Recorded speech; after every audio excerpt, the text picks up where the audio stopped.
Hi, we're out in the sunshine filming for the July digital edition of Kitchen Garden magazine. We do hope you enjoy it. This month I've been writing about borage, which is a great plant for bees to grow amongst your crops, and you can actually eat it as well. What have you been talking about, Emma? Well, we've got a nice feature on drying herbs, because obviously this time of year your herbs are really in full swing, so there's plenty to cut and harvest.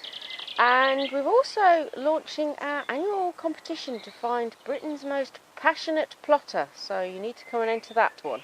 Yeah, lots of great prizes for that. Very good prizes. How about you, Tony? Well, I've done a little feature on growing melons. Great end of summer fruit to give a try to if you haven't done it before. And we've also been looking at weed killers because weeds, we know, are always a problem in the garden. So we've looked at 7 products. And we've also looked at liquid fertilisers and how to go about making those. Yeah, and we've got a great project on making a ladder shelf as well to display your herbs and salad leaves, that sort of thing, which you can use from upcycled materials or new timber. But a nice simple project to do over a weekend.